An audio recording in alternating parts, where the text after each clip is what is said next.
महाकुंभ पर महापुण्य कैसे प्राप्त करें? यह छोटे से कुछ उपाय अपनाकर आप महाकुंभ पर महापुण्य प्राप्त कर सकते हैं। महाकुंभ पर महापुण्य प्राप्त करने का यह एक अंतिम अवसर ही कहा जा सकता है। माघ पूर्णिमा में प्राप्त कर सकते हैं। तो सभी साधक भक्तों से निवेदन करती हूँ कि यह विशेष अवसर है महापुण्य प्राप्त करने का। सभी श्रद्धालुओं के लिए, कल्पवासियों के लिए, योगी, यति, सन्यासी और सभी गृहस्थ साधक भक्तों के लिए महापुण्य प्राप्त करने का यह एक अंतिम अवसर है जो हमारे हाथ लगने वाला है। महाकुंभ पर महापुण्य प्राप्त करने का यह माघ की पूर्णिमा पर जो है 12 फरवरी 2025 को। इस महाकुंभ पर, इस पूर्णिमा पर हम स्नान कर सकते हैं। हमें स्नान करना है, दान करना है और साथ ही सत्यनारायण भगवान की कथा जरूर सुनना चाहिए। इससे भगवान श्रीहरि की अहेतुकी कृपा प्राप्त होती है और माँ लक्ष्मी की सहज कृपा प्राप्त होगी। धन धान्य से हमारा जीवन भर जाएगा।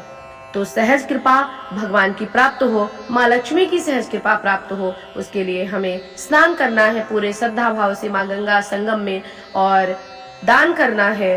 दान सदा पात्र को ही करना चाहिए।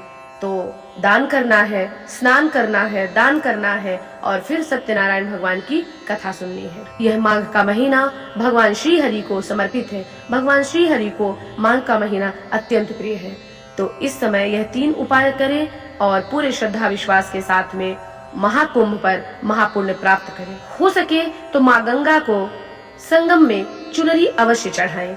यह सब हम सनातनियों के लिए गौरव का विषय है। इससे यह हमारे संस्कृति के लिए विशेष अवसर प्राप्त हुआ है।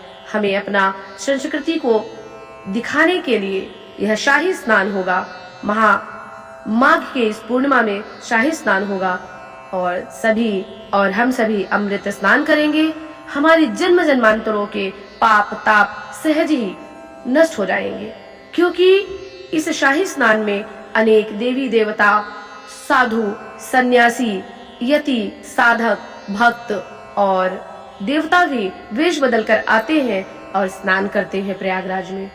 इस महाकुंभ के अवसर पर कुछ थोड़े उपाय करके हम विशेष लाभ प्राप्त कर सकते हैं। तो यह विशेष अवसर जो हमारे हाथ से जाने ना पाए, कृपा करके आप सभी इन कुछ उपायों को अपनाकर अपने जन्म जन्मांतरों के पाप से, ताप से छूट सकते हैं। तो महाकुंभ का महापुण्य प्राप्त करने का अवसर माघ की पूर्णिमा जो है 12 फरवरी 2025 को। आप सभी को हार्दिक शुभकामनाएं।